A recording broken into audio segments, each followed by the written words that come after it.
Class 12th का integration chapter exercise 7.11 question number 6।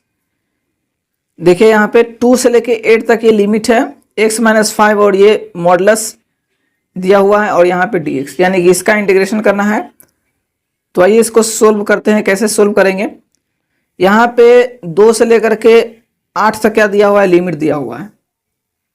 तो अब हमको देखना है कि इसमें कौन सा प्रॉपर्टीज यूज होगा। ठीक है, तो देखिए हम लोग एक प्रॉपर्टी यूज करते हैं a से b fx और dx। क्लियर है? तो ये प्रॉपर्टीज है, तो यहां से हो जाएगा a से c fx प्लस में c से b fx, इधर भी dx होगा और इधर भी dx होगा। क्लियर है? तो ये प्रॉपर्टीज को हम यूज करने वाले हैं। तो देखिए यहाँ पे लिमिट चेंज होगा। जैसे देखिए यहाँ पे a से b था, तो a से c लिमिट चेंज हुआ और फिर c से b। तो सेम उसी तरह से यहाँ पे अब हम लोग को देखना है कि कहाँ पे इसका लिमिट चेंज होगा। तो इस प्रॉपर्टीज के माध्यम से हम क्या करेंगे, इसको सोल्व करेंगे। तो देखिए यहाँ पे ये मॉडुलस फंक्शन है, तो मॉडुलस फंक्शन अब देखना है कि 2 से 8 के बीच में x-5 ये जो दिया हुआ है x-5 कहाँ पे निगेटिव होगा और कहाँ पे पॉजिटिव होगा। तो हम यहाँ पे x बराबर 2, 3, 4, 5, 6, 7 और 8, ठीक है। हम x बराबर अगर 5 रखते हैं तो ये क्या हो जाता है, 0 हो जाता है। देख लीजिए यहाँ पे x बराबर हम 5 लेते हैं तो क्या हो जाएगा, 5 - 5 बराबर 0। यानी कि ये लिमिट जो चेंज होगा x बराबर 5 पे 0 हो रहा है, यानी कि हम जैसे 6 वैल्यू रखेंगे तो क्या हो जाएगा, 6 - 5 यानी कि 1 पॉजिटिव वैल्यू।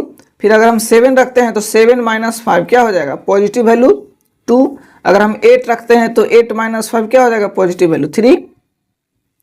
यानी कि 5 और 5 से बड़ा हम रख रहे हैं ये वैल्यू, तो 0 और 0 से बड़ा वैल्यू दे रहा है। देखिए x बराबर 5 पे कौन सा वैल्यू दिया, 0, x बराबर 6 पे 1, x बराबर 7 पे 2, x बराबर 8 पे 3, यानी कि 0, 6, 7, 8 पे कौन सा वैल्यू दे रहा है, 0 और 0 से बड़ा, यानी कि पॉजिटिव वैल्यू। ये क्या दे रहा है, हमारा पॉजिटिव वैल्यू। चलिए अब हम क्या करते हैं, 4, 3 और 2 रखते हैं। तो जैसे ही 4 रखेंगे तो 4 - 5 ये क्या वैल्यू दे देगा, -1 देगा कि नहीं देगा। देखिए यहाँ पे x बराबर 5 पे क्या वैल्यू दे रहा है, 5 - 5 0, x बराबर 6 पे 6 - 1 बराबर 1, और 7 पे 7 - 5 बराबर 2, और 8 पे 8 - 5 बराबर 3। और जैसे ही हम 4 वैल्यू रखेंगे तो क्या दे रहा है, -1। अब हम 3 वैल्यू रखेंगे तो क्या दे देगा, -2। x बराबर 2 रखेंगे तो क्या वैल्यू देगा, x बराबर 2 - 5 बराबर -3। तो देखिए अब यहाँ पे ध्यान दीजिए, दिख रहा है ना, चलिए उस टाइम से नहीं दिख रहा था। हम x बराबर 5, 6, 7, 8 5, 6, 7, 8 रखते हैं तो क्या वैल्यू देता है, x बराबर 5 पे 0, 6 पे 1, 7 पे 2, 8 पे 3, यानी कि पॉजिटिव वैल्यू दे रहा है। यहाँ पे पॉजिटिव वैल्यू दे रहा है, और जैसे हम 2, 3, 4 रखते हैं तो यहाँ पे निगेटिव वैल्यू दे रहा है। तो देखिए हमारा लिमिट जो कहाँ से कहाँ चेंज होगा, ध्यान दीजिएगा। लिमिट जो चेंज होगा 2 से बड़ा x-5 और = 5, ये जो वैल्यू देगा वो कहां से कहां तक देगा, ये वैल्यू हमारा दे रहा है <0 = 5, मतलब x बराबर 5 पे 0 और 0 से छोटा, कहां से कहां तक, 2 और 5 के बीच में, और 5 के बराबर और 2 के भी बराबर। और जैसे हम 5 से बड़ा और 8 से छोटा और उसके बराबर रखते हैं तो एक <0 वैल्यू दे रहा है, कौन, x-5। क्लियर है, यहां तक समझ में आ रहा है। देखिए तो हमारा लिमिट जो चेंज होगा 2 से लेके 5 तक और 5 से लेके 8 तक। क्लियर है। चलिए अब यहाँ पे देख लीजिए, ध्यान दीजिए। तो लिमिट हमारा कहां से कहां चेंज होगा, 2 से लेके 5 तक, 2 से लेके 5 तक, ये 2 और 5 के बीच में निगेटिव वैल्यू दे रहा है ना, इसीलिए यहाँ पे क्या करेंगे, माइनस लगाएंगे, प्लस फिर 5 से लेके 8 तक हमारा लिमिट चेंज होगा यहाँ पे पॉजिटिव दे रहा है 5 से 8 तक, इसलिए पॉजिटिव हो जाएगा। ठीक है, अब इसको करेंगे हम लोग सोल्व, ठीक है ना। चलिए, तो इसको सोल्व करेंगे तो इसका इंटीग्रेशन करेंगे तो क्या हो जाएगा, एक्स स्क्वायर डिवाइडेड बाई 2 और माइनस में प्लस में 5x हो जाएगा, 2 से और 5 लिमिट चेंज होगा, प्लस 5 और 8 x square divided by 2 minus में क्या हो जाएगा 5x, और ये हो जाएगा हमारा 5 से 8 लिमिट चेंज। अब इसको सोल्व करेंगे तो अपर लिमिट रखेंगे, लोअर लिमिट रखेंगे, इसमें भी अपर लिमिट और लोअर लिमिट।